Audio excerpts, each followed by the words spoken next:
Hello friend, welcome to you official YouTube channel of Prashant Ilmame. Today we are going to discuss the topic about design procedure of sleeve or muff coupling. It is also called as sleeve coupling and muff coupling. Here the diagram represent sleeve and muff coupling. Basically the coupling are used to join two shafts for transmitting power from one shaft to another shaft. Okay, these are the shaft number 1 and this is the shaft number 2. For that purpose we use this coupling for transmitting power from shaft 1 to shaft 2. Okay, then next part is key. Okay, the half portion of key is in sleeve and remaining half portion of key is in shaft. It is used for transmitting power from shaft to sleeve. Then another next part is that hatching part is sleeve, or it is also called as muff.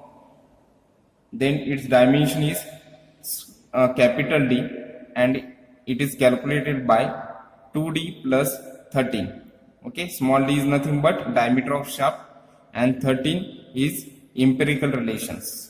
Okay, capital D is equal to 2D plus 30. Then its length of sleeve is calculated by empirical relation 3.5D. Okay, in this design or in this diagram we design three parts. First is shaft, second one is sleeve and third one is key. Okay, let us start the first step, that is design of shaft. Design of shaft.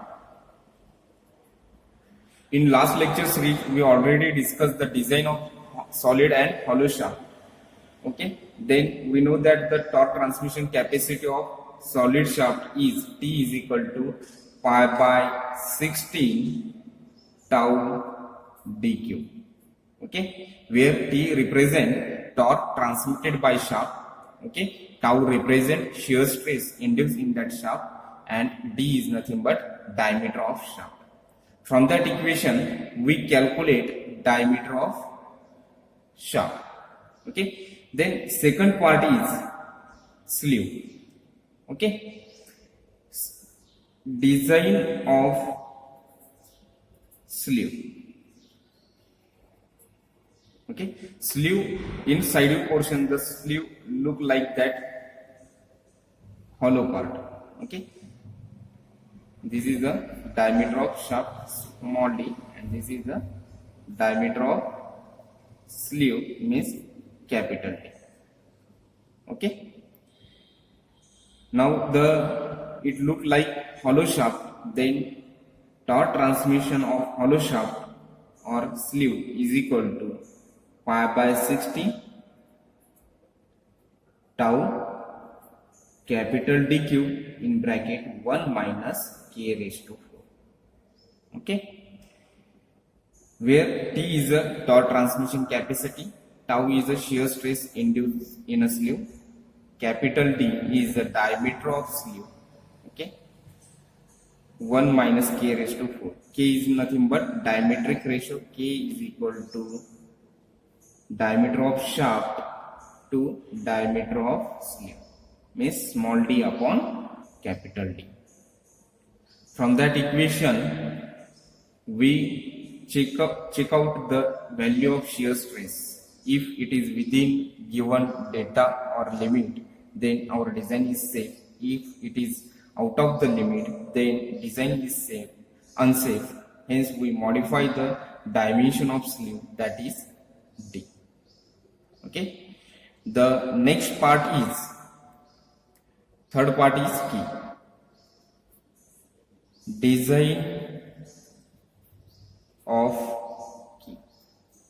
We know that the basically key is a fail under shearing and crushing stress. So in last lecture series we already designed the key or explain the procedure of design of sunk key.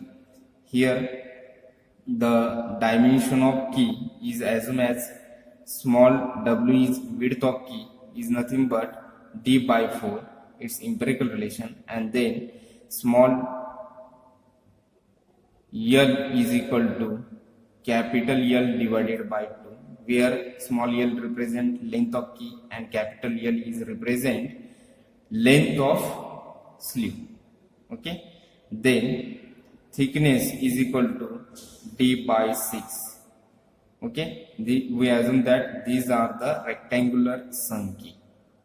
Okay, then whenever keys fail under shearing, okay, in shearing,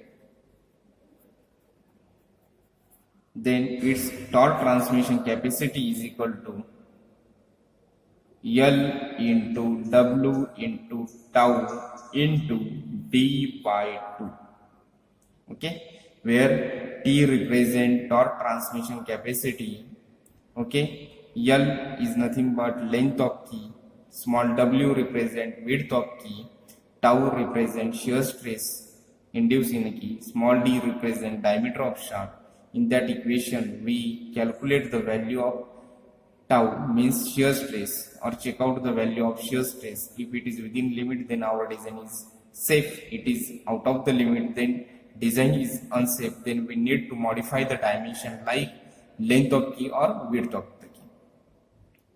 Okay, then in next step, the design of keys whenever keys fail under crushing. Okay, in crushing, then torque transmission of key is T is equal to L into T by 2 into sigma Ck into D by 2. Okay, where the T represent torque transmission capacity. Okay, small l is nothing but length of key, small t is nothing but thickness of key, sigma Ck is nothing but crushing stress, and small d is nothing but diameter of shaft. From that equation, we check out the value of sigma Ck. If it is within limit, then our design is safe, and it is out of the limit, then our design is unsafe. Then we need to modify the dimension of key like length or thickness. Okay, hope you understand the design procedure of sleeve and muff coupling. Thank you very much.